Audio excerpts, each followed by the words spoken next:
दोस्तों, जब भी हम भारत की बात करते हैं, भारतीय सभ्यता और संस्कृति की बात करते हैं, तो नदियों का जिक्र अपने आप आ जाता है। ये नदियाँ सिर्फ पानी की धाराएं नहीं हैं, बल्कि हमारी सभ्यता की आधारशिला रही हैं।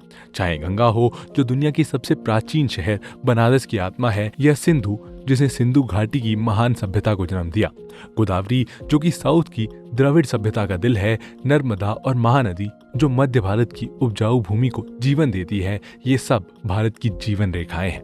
भारत की नदियां दुनिया के सबसे बड़े और डाइवर्स रिवर बेसिन्स में से एक हैं, जिनमें 14 बड़े नदी बेसिन शामिल हैं, जो देश की 80% से ज्यादा लोगों की जीवन यापन का साधन है। यही कारण है कि यूपीएससी से लेकर अन्य सरकारी परीक्षाओं तक में इन नदियों से जुड़े सवाल बार बार पूछे जाते हैं। इसीलिए दोस्तों, आज की इस वीडियो में हम बात करेंगे भारत की इन महत्वपूर्ण नदियों के बारे में, उनके उद्गम, उनके समागम, उनके बेसिन और उनके ऊपर बने महत्वपूर्ण बांधों के बारे में, और साथ ही ये जानेंगे कि ये नदियां हमारी संस्कृति, जीवन शैली और भूगोल को कैसे आकार देती हैं। अगर आप भी अपने देश की नदियों के बारे में कुछ नया और रोचक जानना चाहते हैं, तो इस वीडियो को अंत तक जरूर देखें दोस्तों। और दोस्तों, इस वीडियो को शुरू करने से पहले मैं आपको बता दूं कि इंडिया का पूरा रिवर सिस्टम मेनली 2 हिस्सों में डिवाइडेड है, जहां एक तरफ हिमालयन रिवर सिस्टम है और दूसरी तरफ है पेनिनसुलर रिवर सिस्टम। हिमालय नदियां जैसे गंगा, सिंधु और ब्रह्मपुत्र हिमालय की ऊंचाइयों से निकलती हैं, और ये नदियां बहुत बड़ी होती हैं और साथ ही बहुत तेज बहती हैं, क्योंकि यहाँ से पानी बहुत तेजी से नीचे आ रहा होता है। इनका पानी ठंडा और साफ होता है और ये नदियां गहरी घाटियों में बसती हैं। दूसरी ओर प्रायद्वीपीय या पेनिनसुलर नदियां जैसे कृष्णा, गोदावरी, महानदी, नर्मदा और कावेरी भारत के अंदरूनी हिस्से से निकलती हैं, और ये नदियां धीरे धीरे बहती हैं, क्योंकि इनका पानी ऊंचाई से नहीं गिरता। इनका पानी गर्म और बहुत सी मिट्टियों से भरा होता है, और ये नदियां विस्तृत मैदानों से होकर बहती हैं। हिमालय नदियां ज्यादा पानी लाती हैं, जबकि प्रायद्वीपी नदियां मॉनसून या कहीं की बरसात पर डिपेंड करती हैं, और इन दोनों को मिलाकर ही इंडियन रिवर सिस्टम बनता है, जिनमें से कुछ इंपॉर्टेंट नदियों के बारे में आइए अब डिटेल में समझते हैं। और दोस्तों, इस वीडियो की शुरुआत आइए करते हैं देश की सबसे लंबी और पवित्र नदी गंगा से। लेकिन दोस्तों, इससे पहले कि हम इस वीडियो में आगे बढ़े, मैं आप सभी से बताना चाहता हूं कि अनअकैडमी होस्ट कर रहा है इस 22 सितंबर 11 बजे और शाम 5 बजे Unacademy civil services championship test, जिसमें अगर आप पार्टिसिपेट करते हैं तो आप जीत सकते हैं अप टू 90% स्कॉलरशिप और एक्साइटिंग रिवॉर्ड्स। साथ ही यहाँ पर आपको टॉप एजुकेटर से भी रिवॉर्ड जीतने का मौका मिलता है दोस्तों। तो अभी जाइए और रजिस्टर करिए, और इसके अलावा आप अभी जाकर ले सकते हैं 12 महीने का अनअकैडमी यूपीएससी सीएसई सब्सक्रिप्शन मात्र 29,999 रुपए में। और दोस्तों, ये वही सब्सक्रिप्शन है जिसके प्लस कोर्सेज ने 2023 के सीएसई में 70 से ज्यादा सिलेक्शन दिए हैं, जिसमें आपको कंप्लीट जीएससी सैट और टेस्ट सीरीज का एक्सेस मिलता है, और जिसमें आपको अनलिमिटेड एक्सेस मिलता है सभी बैचेस का। तो अभी जाइए और इस सब्सक्रिप्शन को लीजिए, और चलिए अब वीडियो में आगे बढ़ते हैं। गंगा। दोस्तों, अक्सर कहा जाता है कि गंगा नदी की शुरुआत उत्तराखंड के उत्तरकाशी जिले में गंगोत्री ग्लेशियर के पास गोमुख से होती है, लेकिन असल में यहाँ से गंगा नहीं बल्कि भागीरथी नदी की शुरुआत होती है, और भागीरथी नदी जब अलकनंदा नदी से मिलती है तब उसे गंगा कहा जाता है। अलकनंदा नदी की शुरुआत बद्रीनाथ मंदिर के ऊपर पहाड़ों में सतोपंथ ग्लेशियर और भगीरथ खरक ग्लेशियर से होती है, और जब ये नदी आगे बढ़ती है तो विष्णु प्रयाग में धौली गंगा, नंद प्रयाग में नंदाकिनी, कर्ण प्रयाग में पिंडर गंगा और रुद्र प्रयाग में मंदाकिनी से मिलती है। आखिर में देवप्रयाग में अलकनंदा और भागीरथी का संगम होता है, और यहीं से गंगा नदी बनती है। गंगा नदी फिर ऋषिकेश से होते हुए उत्तर भारत के मैदानी इलाकों की तरफ बढ़ती है और हरिद्वार में मैदानों में प्रवेश करती है। हरिद्वार को गंगा की वजह से एक पवित्र शहर माना जाता है दोस्तों, और यहाँ से गंगा का पानी बैराज बनाकर नहरों के जरिए पश्चिमी उत्तर प्रदेश के खेतों की सिंचाई के लिए भेजा जाता है। उत्तराखंड से निकलने के बाद गंगा उत्तर प्रदेश के बिजनौर जिले के पास प्रवेश करती है, और उत्तर प्रदेश में आते ही यह नदी दक्षिण पूर्व दिशा में बहना शुरू करती है। दोस्तों, यहाँ 1 मिनट रुककर ये समझना जरूरी है कि लेफ्ट बैंक ट्रिब्यूटरीज या राइट बैंक ट्रिब्यूटरीज क्या होती हैं। दोस्तों, ये शब्द आगे पूरे वीडियो में आएंगे, और परीक्षा में भी इनसे जुड़े सवाल पूछे जाते हैं। तो दोस्तों, किसी भी बड़ी नदी में जब कोई छोटी नदी आकर मिलती है तो उस छोटी नदी को ट्रिब्यूटरी कहते हैं, और अब इस ट्रिब्यूटरी का साइड कैसे तय होता है, इसे आप ऐसे समझ सकते हैं। दोस्तों, अगर आप मुख्य नदी की बहाव की दिशा में खड़े हैं तो आपकी दाहिनी ओर जो नदी आकर मिलती है वो राइट बैंक ट्रिब्यूटरी कहलाती है, और जो आपकी बाईं ओर से आकर मिलती है उसे लेफ्ट बैंक ट्रिब्यूटरी कहा जाता है। इसके अलावा अगर मुख्य नदी 2 अधिक हिस्सों में बढ़ जाती है तो उसे डिस्ट्रीब्यूटरी कहा जाता है दोस्तों। ये तो आपने समझ लिया। अब चलिए गंगा नदी पर वापस आते हैं। वीडियो में गंगा उत्तर प्रदेश तक पहुंच चुकी थी और पश्चिमी उत्तर प्रदेश से आगे बढ़ते हुए गंगा कन्नौज के पास पहुंचती है, जहां गंगा के लेफ्ट बैंक से रामगंगा नदी सबसे पहले मिलती है। रामगंगा उत्तराखंड के अल्मोड़ा के दूनागिरी से निकलती है और इसके बाद गंगा कानपुर से होते हुए प्रयागराज पहुंचती है। यहाँ त्रिवेणी संगम पर गंगा की सबसे लंबी ट्रिब्यूटरी यमुना उसके राइट बैंक से निकलती है और इसीलिए यमुना को गंगा की राइट बैंक ट्रिब्यूटरी कहते हैं। दोस्तों ये दोनों नदियां प्रयागराज में मिलने से पहले तक विशाल गंगा बेसिन का निर्माण करती हैं और प्रयागराज के पास ही गंगा की एक और साउथ बैंक ट्रिब्यूटरी टॉन्ज नदी गंगा में मिलती है। इसके बाद दोस्तों गंगा बनारस मिर्जापुर से आगे बढ़ती है और गाजीपुर में गोमती नदी जो लेफ्ट बैंक ट्रिब्यूटरी है वो गंगा में मिलती है। गाजीपुर के बाद गंगा बलिया जाती है जो उत्तर प्रदेश का अंतिम जिला है जहां से गंगा निकलती है और इसीलिए अगर हमें उत्तर प्रदेश में गंगा के प्रवेश और निकास के जिलों को याद रखना है तो हमें बिजनौर और बलिया यानी BB याद रखना चाहिए। बलिया के बाद गंगा बक्सर जिले से बिहार में प्रवेश करती है और आगे बढ़ते ही छपरा के पास गंगा के डिस्चार्ज के हिसाब से गंगा की सबसे बड़ी ट्रिब्यूटरी घाघरा नदी लेफ्ट बैंक से आकर मिलती है। घाघरा नदी तिब्बत से निकलती है और नेपाल के रास्ते होते हुए उत्तर प्रदेश से गुजरती है और छपरा में गंगा से मिलती है। इसे उत्तर प्रदेश में सरयू भी कहते हैं, जिसके किनारे अयोध्या स्थित है। दोस्तों बिहार में आगे बढ़ते हुए गंगा पटना पहुंचती है, जहां राइट बैंक से अमरकंटक से निकलने वाली सोन नदी गंगा में मिलती है। इसके बाद गंगा में लेफ्ट बैंक से गंडक नदी मिलती है जो नेपाल से निकलकर पटना के सोनपुर के पास में हाजीपुर के ठीक नीचे गंगा में शामिल होती है। आगे बढ़ते हुए बिहार के गुरसेला में बिहार का शोक कही जाने वाली कोसी नदी गंगा से मिलती है और इसके बाद गंगा भागलपुर से होते हुए बिहार को छोड़ती है और राजमहल के पास पश्चिम बंगाल में प्रवेश करती है। लेकिन पश्चिम बंगाल में प्रवेश करते ही गंगा दो भागों में बढ़ जाती है दोस्तों, और फरक्का बैराज से गंगा की एक धारा हुगली के नाम से पश्चिम बंगाल में आगे बढ़ती है, जबकि दूसरी धारा पद्मा के नाम से बांग्लादेश में प्रवेश करती है। हुगली नदी को गंगा की सबसे बड़ी डिस्ट्रीब्यूटरी माना जाता है, जो दक्षिण दिशा में बहते हुए मुर्शिदाबाद से आगे बढ़ती है। यहाँ हुगली के राइट बैंक से अजय नदी इसमें आकर मिलती है और इसके बाद हुगली नदी कोलकाता और हावड़ा के बीच से होकर गुजरती है, जहाँ पर प्रसिद्ध हावड़ा ब्रिज बना हुआ है, जिसकी इंजीनियरिंग की आज भी तारीफ की जाती है। आगे चलकर हुगली नदी में बंगाल का शोक कही जाने वाली दामोदर नदी पाल्टा के पास राइट बैंक से मिलती है और इसके बाद हुगली नदी गंगा सागर के पास बंगाल की खाड़ी में समा जाती है। वहीं दोस्तों बंगाल में पद्मा के नाम से जाने जाने वाली गंगा ब्रह्मपुत्र की एक धारा जमुना से मिलती है, फिर ये मेघना नदी से मिलकर मेघना के ही नाम से आगे बढ़ती है और अंततः बंगाल की खाड़ी में मिल जाती है। तो दोस्तों ये था गंगा का पूरा सफर, जो अपने साथ 10,86,000 वर्ग किलोमीटर का बेसिन बनाती है, जिस पर 500 मिलियन से ज्यादा पॉपुलेशन डायरेक्टली या इनडायरेक्टली डिपेंडेंट है। साथ ही बंगाल की खाड़ी के पास गंगा और ब्रह्मपुत्र डेल्टा दुनिया का सबसे बड़ा डेल्टा भी बनाता है। अब अगर गंगा पर बने डैम्स की बात करें तो गंगा पर 900 के करीब डैम और बैराज बनाए गए हैं, जिसमें टिहरी सबसे प्रमुख है। इसके अलावा गंगा में पाए जाने वाली डॉल्फिन और घड़ियाल ही गंगा नदी की अलग पहचान है और साथ ही गंगा के किनारे बसे पवित्र शहर आज भी देश की आस्था के प्रतीक हैं। गंगा के बाद आइए अब बात करते हैं एक और हिमालय नदी और गंगा की सबसे बड़ी ट्रिब्यूटरी यमुना की। यमुना दोस्तों यमुना नदी का उद्गम स्थान पश्चिमी उत्तराखंड में यमुनोत्री के पास महान हिमालय के बंदरपुंज मासिव की ढलानों से होता है। यह नदी हिमालय की तलहटी से होते हुए दक्षिण दिशा में तेजी से बहती है और उत्तराखंड और हिमाचल प्रदेश के बीच बॉर्डर बनाती हुई यमुनानगर के पास हरियाणा में प्रवेश करती है। इसके बाद यमुना हरियाणा, दिल्ली और उत्तर प्रदेश के बीच बॉर्डर का काम करती हुई यमुनानगर में यमुना पर पूर्वी और पश्चिमी नहरें बनाती है। इन नहरों के लिए 1996 में हथनी कुंड बैराज का निर्माण किया गया था, जहां से यमुना का पानी उत्तर प्रदेश और हरियाणा के बीच सिंचाई के लिए भेजा जाता है। आगे बढ़ते हुए यमुना दिल्ली से होती हुई उत्तर प्रदेश के आगरा, मथुरा और इटावा के रास्ते प्रयागराज पहुंचती है, जहां ये गंगा से मिल जाती है। इटावा के पास यमुना की सबसे बड़ी सहायक नदी चंबल उसकी राइट बैंक से निकलती है और इसके थोड़े आगे विदिशा जिले में मालवा पठार से निकलने वाली सिंध नदी जालौन के पास यमुना में राइट बैंक से मिलती है। इसके बाद हमीरपुर में विंध्य पर्वतों से निकलने वाली बेतवा नदी झांसी से होती हुई यमुना में आकर मिलती है। इस तरह यमुना 1376 किलोमीटर की यात्रा पूरी करने के बाद प्रयागराज में गंगा से मिलती है और यहाँ पर यमुना का सफर समाप्त हो जाता है। दोस्तों, यमुना दरअसल गंगा बेसिन का ही हिस्सा है।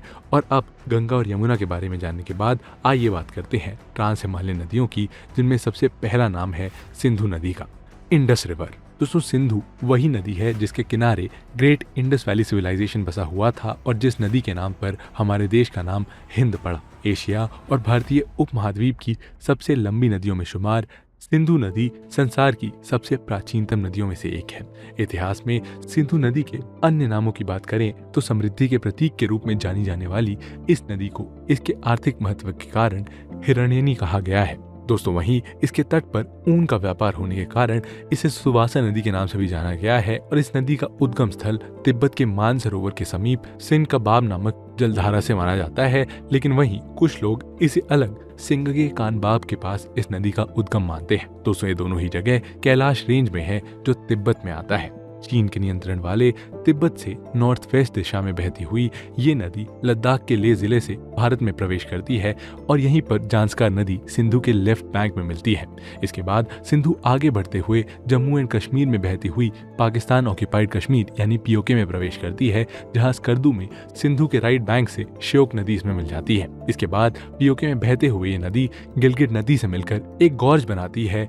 गॉर्ज यानी नदी पहाड़ों से टकराकर एक शार्प कर्व बनाती है एक स्टीप के साथ। दोस्तों, इसे गिलगित गॉर्ज कहते हैं। और दोस्तों, ऐसा करते ही जो नदी वेस्ट दिशा में बह रही थी वो साउथ की तरफ मुड़ जाती है और इसके आगे बढ़ते हुए पाकिस्तान के कालाबाग में पंजाब के मैदानों में प्रवेश करती है और पंजाब से बहती हुई सिंध और कराची से होते हुए अरब सागर में मिल जाती है। लेकिन दोस्तों, सिंधु नदी पाकिस्तान के बहने में जो सबसे बड़ा रोल प्ले करती है वो है इस नदी की 5 मेजर ट्रिब्यूटरीज।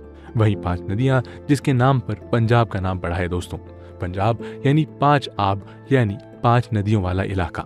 ये 5 नदियां सतलज, ब्यास, रावी, चिनाब और झेलम हैं, जिनमें दोस्तों सबसे बड़ी चेनाब है और बाकी चारों चेनाब में मिलती हैं और दोस्तों चेनाब मिलती है सिंधु में। इसके अलावा झेलम से शुरू करें तो झेलम कश्मीर वैली के वेरीनाग से निकलती है, जिसके किनारे श्रीनगर बसा हुआ है। वेरीनाग से वेस्ट की तरफ फ्लो करते हुए पीर पंजाल के पहाड़ों में ये एक गॉर्ज बनाते हुए शार्प टर्न लेती है और साउथ की तरफ फ्लो करने लगती है, जिसके बाद ये पाकिस्तान में प्रवेश करती है और झांग मघियाना में ट्रिमू नाम की जगह पर ये चेनाब के राइट बैंक से मिल जाती है। और दोस्तों, इस तरह झेलम कुल 725 किलोमीटर की दूरी तय करती है और चेनाब के जरिए इंडस में मिल जाती है। अब बात करते हैं चेनाब की दोस्तों। और चेनाब, जैसा कि हमने आपको बताया था, इन 5 नदियों में सबसे बड़ी नदी है जिसका उद्गम 2 नदियों के मिलने से होता है। चंद्रा और भागा नाम की 2 नदियां हिमाचल के लाहौल स्पीति के केलांग के पास एक दूसरे से मिलती हैं, जहां से चेनाब नदी बनती है। जहां से आगे बढ़ते हुए ये नदी वेस्ट में फ्लो करती है और जम्मू एंड कश्मीर से होते हुए पाकिस्तान में प्रवेश करती है और फिर झांग में झेलम से मिल जाती है, जो आगे साउथ में टर्न लेने के बाद मिथनकोट पाकिस्तान में इंडस रिवर के लेफ्ट बैंक में मिल जाती है। इस तरह ये नदी 1974 किलोमीटर की दूरी तय करती है।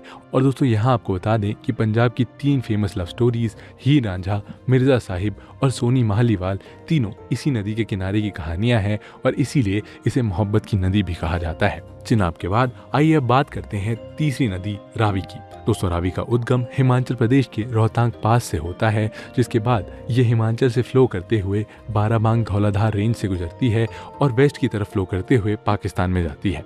आपको बता दें यहाँ दोस्तों कि पाकिस्तान का फेमस शहर लाहौर इसी नदी के किनारे बसा हुआ है, जहाँ से आगे बढ़ते हुए सराय सिद्ध के पास ये नदी चिनाब के लेफ्ट बैंक से मिल जाती है। इस बीच ये नदी 720 किलोमीटर की दूरी तय करती है दोस्तों। और इसके बाद आइए अब बात करते हैं ब्यास की। दोस्तों, ये नदी भी रोहतांग पास से निकलकर धौलाधार रेंज से गुजरती हुई पाकिस्तान के पंजाब के हरके नामक जगह पर सतलज से मिल जाती है। दोस्तों, ये 5 नदियों में इकलौती ऐसी नदी है जो पाकिस्तान जाने से पहले ही सतलज में मिल जाती है। और आइए अब बात करते हैं दोस्तों सतलज की। दोस्तों, सतलज का उद्गम भारत में नहीं बल्कि तिब्बत के कैलाश मानसरोवर से होता है, जहां से होते हुए ये शिपकीला पास से भारत में प्रवेश करती है और फिर पाकिस्तान में बहते हुए ये नदी मितनकोट से कुछ किलोमीटर पहले ही चेनाब से मिल जाती है। और इस तरह दोस्तों ये नदी मितनकोट पाकिस्तान में सिंधु नदी का हिस्सा बन जाती है। दोस्तों, सतलज नदी इसलिए भी खास है क्योंकि ये वही नदी है दोस्तों जिस पर भाखड़ा नंगल डैम बना हुआ है। और क्योंकि सिंधु नदी पाकिस्तान और भारत दोनों में बहती है, इसलिए दोस्तों इस नदी और इसकी ट्रिब्यूटरी के पानी को लेकर भी दोनों देशों में एक बंटवारा चलता है। 19 सितंबर 1960 को भारत और पाकिस्तान के बीच ये डिस्ट्रीब्यूशन ट्रीटी हुई, जिसमें सिंधु, झेलम और चिनाब का पानी पाकिस्तान के हिस्से गया और भारत के हिस्से रावी, सतलज और ब्यास का पानी आया। सिंधु नदी के बाद दोस्तों आइए अब बात करते हैं तीसरी हिमालयन रिवर यानी ब्रह्मपुत्र की। ब्रह्मपुत्र दोस्तों, ब्रह्मपुत्र नदी भी तिब्बत के कैलाश रेंज के पास मानसरोवर में अंगसी ग्लेशियर से निकलती है। ये मानसरोवर से निकलने वाली तीसरी बड़ी नदी है दोस्तों, क्योंकि पहली है सिंधु और दूसरी है सतलज। लेकिन ब्रह्मपुत्र सिंधु और सतलज की तरह वेस्ट की बजाय ईस्ट दिशा में बहती है और तिब्बत में इस नदी को सांगपो नदी के नाम से जाना जाता है। तिब्बत में 1625 किलोमीटर की यात्रा करने के बाद ये नदी भारत और तिब्बत के बॉर्डर के करीब नामचा बारवा पहाड़ से टकराकर एक गॉज बनाते हुए शार्प टर्न लेती है और अरुणाचल को पार करते हुए असम में प्रवेश करती है। दोस्तों आपको बता दें कि अरुणाचल में इस नदी को दिहांग या सियांग के नाम से जाना जाता है और फाइनली जब ये नदी असम में एंटर करती है तो इसका नाम ब्रह्मपुत्र हो जाता है। असम में यात्रा करते हुए ये नदी धुबरी से एक और गॉज बनाते हुए बांग्लादेश में प्रवेश करती है और साउथ में बहने लगती है। बांग्लादेश में इसे जमुना के नाम से जाना जाता है और ये जमुना अरिचा में गंगा, जिसे वहाँ पद्मा कहा जाता है, उसमें मिल जाती है, जहाँ से आगे इसे भी पद्मा ही कहा जाता है। लेकिन कुछ ही दूर पर बांग्लादेश के चांदपुर में मेघना नदी इसमें आकर मिलती है और इसका नाम मेघना हो जाता है। और दोस्तों ये नदी इसके बाद अंततः बंगाल की खाड़ी में जाकर मिल जाती है। इस नदी की सहायक नदियों की बात करें दोस्तों तो लोहित नदी ब्रह्मपुत्र के लेफ्ट बैंक से आकर इसमें मिलती है और इसके अलावा मानस नदी राइट बैंक से जोगी धोपा में आकर मिलती है। और दोस्तों इसी मानस नदी पर मानस नेशनल पार्क बना हुआ है, जो असम में एक हेरिटेज साइट है। मानस के बाद तीस्ता नदी ब्रह्मपुत्र में बांग्लादेश के फुलछारी में राइट बैंक से मिलती है और इस तरह ब्रह्मपुत्र नदी तिब्बत से चलकर अलग अलग नामों से पहचानी जाती है और अंत में 2900 किलोमीटर की यात्रा के बाद बंगाल की खाड़ी में मिल जाती है। इसी के साथ हमारी हिमालयन नदियां खत्म होती हैं दोस्तों, और अब आगे बढ़ते हैं और बात करते हैं इंडियन पेनिनसुलर रिवर या यूं कहें कि रेन फेड रिवर्स की। और दोस्तों इसकी शुरुआत चलिए करते हैं लार्जेस्ट पेनिनसुलर रिवर यानी गोदावरी से। गोदावरी दोस्तों, गोदावरी नदी मध्य और दक्षिण पूर्वी भारत की एक पवित्र नदी है। दोस्तों ये भारत की सबसे लंबी नदियों में से एक है और इसकी कुल लंबाई 1465 किलोमीटर है और इसका बेसिन एरिया लगभग 3,13,000 वर्ग किलोमीटर में फैला हुआ है। गोदावरी नदी का उद्गम पश्चिमी महाराष्ट्र राज्य में वेस्टर्न घाट्स की पहाड़ियों में होता है और अगर इसके उद्गम स्थल की बात करें तो वो नासिक के त्र्यंबकेश्वर में है, जो अरेबियन सी से केवल 80 किलोमीटर की दूरी पर है। लेकिन इसके बाद भी ये नदी अरब सागर के बजाय ईस्ट में बंगाल की कड़ी की तरफ बहती है और ये नदी ज्यादातर अपने रास्ते में ईस्ट की दिशा की ओर बहती है और डेक्कन के पठार के ऊपर से गुजरती है। महाराष्ट्र के सेंट्रल हिस्से से गुजरने के बाद ये नदी नॉर्थ पश्चिमी तेलंगाना राज्य में निजामाबाद के नॉर्थ वेस्ट में प्रवेश करती है और एक फैली हुई घाटी में बहती है। दोस्तों ये तेलंगाना के नॉर्थ ईस्ट में महाराष्ट्र के साथ एक छोटा सा बॉर्डर भी बनाती है और अपने अंतिम 320 किलोमीटर के लिए गोदावरी नदी साउथ ईस्टर्न दिशा की ओर मुड़ती है और ईस्टर्न घाट्स की पहाड़ियों में एक दर्रे से होकर गुजरती है। इसके बाद ये आंध्र प्रदेश से बहती हुई बे ऑफ बंगाल में पहुंचती है और यहाँ ये अपनी दो धाराओं से समुद्र में मिलती है। नॉर्थ में गौतमी गोदावरी और साउथ में विशिष्ट गोदावरी। दोस्तों गोदावरी नदी के अधिकतर हिस्से में ये एक स्पॉट और थोड़े से एक समान इलाके से गुजरती है और जहां इसमें दरना, पूर्णा, मंजरा, प्राणहिता और इंद्रावती नदियां मिलती हैं। ईस्टर्न घाट क्षेत्र में प्रवेश करने पर नदी के किनारे खड़ी और तेज ढलानों के बीच बहते हुए संकीर्ण हो जाती है ये, और ये गॉज बनाती है जहां इस पूरी नदी की चौड़ाई केवल 600 फीट में सिमट जाती है। ईस्टर्न घाट्स को पार करने के बाद नदी फिर से चौड़ी हो जाती है जहां वो निचले मैदानों से गुजरती है और फिर बंगाल की खाड़ी में मिल जाती है। आंध्र प्रदेश के राजामुंद्री शहर के ठीक नीचे नदी पर 19वीं सदी में British engineer sir Arthur Thomas cotton द्वारा एक बांध बनाया गया था, जो गोदावरी की पहली बड़ी सिंचाई परियोजना थी। और भारत की स्वतंत्रता के बाद कुछ नए प्रोजेक्ट्स पर भी यहाँ काम किया गया, जो सिंचाई और हाइड्रो इलेक्ट्रिक पावर को ध्यान में रखकर बनाए गए, जिनमें पश्चिम मध्य महाराष्ट्र में जयकवाड़ी डैम भी शामिल है। गोदावरी नदी के ऊपरी हिस्से में सर्दियों और वसंत ऋतु में सूखापन होता है, जिसमें ये सिंचाई के लिए लगभग अनुपयोगी हो जाती है। हालांकि इसके मुहाने पर एक navigable irrigation canal system develop किया गया है, जो इसके डेल्टा को साउथ वेस्ट में कृष्णा नदी के डेल्टा से जोड़ता है और जिससे ये क्षेत्र भारत के सबसे समुद्र धान उगाने वाले क्षेत्रों में से एक बन जाता है। गोदावरी नदी अपनी पूरी लंबाई में हिंदुओं के लिए पवित्र मानी जाती है। और अब गोदावरी के बाद बात करते हैं वेस्टर्न फ्लोइंग पेनिनसुलर रिवर की, जो नॉर्थ और साउथ इंडिया को बीच से डिवाइड करती है। जी हाँ दोस्तों, हम बात कर रहे हैं नर्मदा की।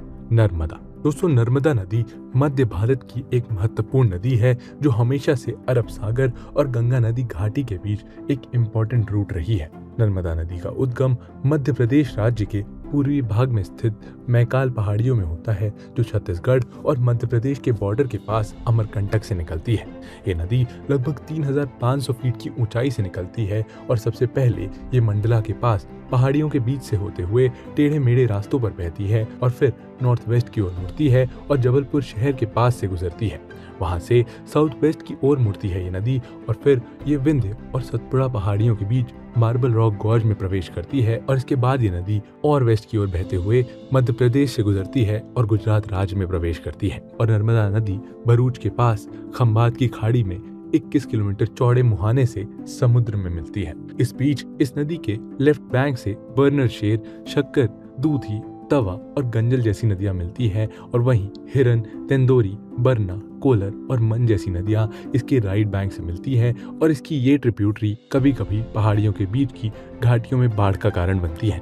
नर्मदा नदी सतपुड़ा पहाड़ियों की नॉर्थ की ढलानों से होकर बहती है और अपने 1300 किलोमीटर लंबे रास्ते में होशंगाबाद के मैदान, धार का ऊंचा इलाका, माहिष्मती के मैदान और मंडाता और मुरकट्टा की घाटियों से गुजरती है। इस नदी में कई झरने हैं, जिनमें जबलपुर के साउथ वेस्ट में स्थित धुआंधार झरना प्रमुख है। अगर इस नदी की डैम की बात करें तो नर्मदा पर कई महत्वपूर्ण बांध बनाए गए हैं दोस्तों, और गुजरात में स्थित सरदार सरोवर बांध भी नर्मदा नदी पर ही बना हुआ है, जो जल आपूर्ति, सिंचाई और बिजली उत्पादन के लिए बहुत महत्वपूर्ण है। मध्य प्रदेश के जबलपुर जिले में बना बरगी बांध, जिसे रानी अवंतीबाई सागर बांध के नाम से भी जाना जाता है, वो एक और प्रमुख बांध है। इस पर बरगी डाइवर्शन प्रोजेक्ट और रानी अवंतीबाई लोधी सागर प्रोजेक्ट जैसी सिंचाई परियोजनाएं भी विकसित की गई हैं। और मध्य प्रदेश में बना इंदिरा बांध एक मल्टीपर्पज प्रोजेक्ट है और इस तरह से नर्मदा वेस्ट में फ्लो करने वाली इंडिया की सबसे बड़ी प्रायद्वीपी नदी बन जाती है। नर्मदा के बाद आइए अब एक और वेस्ट फ्लोइंग नदी की बात करते हैं, जिसका नाम है तापी रिवर। दोस्तों, तापी नदी मध्य भारत की एक नदी है, जो मध्य प्रदेश राज्य के दक्षिणी मध्य भाग में स्थित गवीलगढ़ की पहाड़ियों से निकलती है और ये नदी वेस्टर्न दिशा में सतपुड़ा पर्वत श्रृंखला के 2 पहाड़ियों के बीच से बहती है। महाराष्ट्र राज्य के जलगांव पठार क्षेत्र और गुजरात राज्य के सूरत के मैदान से होकर ये खंबात की खाड़ी में मिलती है और इसकी कुल लंबाई 700 किलोमीटर है, जो अपने साथ लगभग 65,300 वर्ग किलोमीटर का रिवर बेसिन बनाती है। इस नदी के 51 किलोमीटर के हिस्से में समुद्र की लहरों का प्रभाव देखने को मिलता है। इस नदी के एक मुहाने पर लेसवेली होल पोर्ट है, जो एंग्लो पोर्चुगीज कॉलोनियल हिस्ट्री में एक फेमस पोर्ट हुआ करता था दोस्तों, लेकिन अब इस इलाके में सिल्ट भर जाने की वजह से ये पोर्ट निर्जन हो गया है। तापी नदी अपने नॉर्थ में बहने वाली नर्मदा के पैरेलल बहती है, जिससे इसे सतपुड़ा पर्वत श्रृंखला का मुख्य भाग अलग करता है। तापी नदी की 3 प्रमुख सहायक नदियां पूर्णा, गिरना और पांझरा लेफ्ट बैंक से तापी में महाराष्ट्र में मिलती हैं। और अब तापी के बाद चलिए बात करते हैं महानदी की। दोस्तों, महानदी मध्य और पूर्वी भारत की एक महत्वपूर्ण नदी है, जिसकी यात्रा छत्तीसगढ़ राज्य के रायपुर के समीप धमतरी जिले में स्थित सेहवा नाम के पहाड़ से शुरू होती है। वहां से ये नदी रायपुर शहर से होते हुए 100 किलोमीटर तक नॉर्थ में बहती है, जिसके बाद शिवरी नारायण में महानदी की सबसे बड़ी ट्रिब्यूटरी शिवनाथ नदी से मिलने से ये नदी अपनी दिशा बदलती है और ईस्ट की तरफ फ्लो करना शुरू कर देती है और तभी जांजगीर चंपा डिस्ट्रिक्ट में हसदेव नदी महानदी में मिल जाती है, जिसके बाद ये नदी उड़ीसा की तरफ बहती है और छत्तीसगढ़ में महानदी सबसे बड़ा बेसिन बनाती है, जिसका 54% से ज्यादा एरिया एग्रीकल्चर लैंड है। और उड़ीसा में एंटर करने के बाद उड़ीसा के संबलपुर में इस नदी पर 26 किलोमीटर लंबा हीराकुड डैम मौजूद है, जो भारत का सबसे बड़ा डैम है।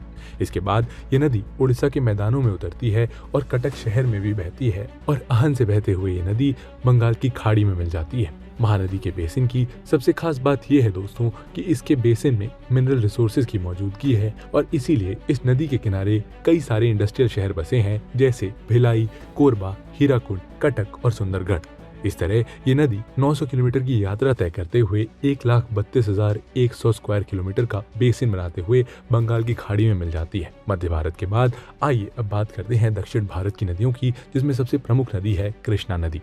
कृष्णा रिवर। दोस्तों कृष्णा नदी सेंट्रल साउथ इंडिया की एक इम्पॉर्टेंट नदी है और देश की सबसे लंबी नदियों में से एक है, जिसकी कुल लंबाई 1400 किलोमीटर है, जो भारत की तीसरी सबसे लंबी नदी है और ये 2,58,948 किलोमीटर स्क्वायर का बेसिन एरिया बनाती है।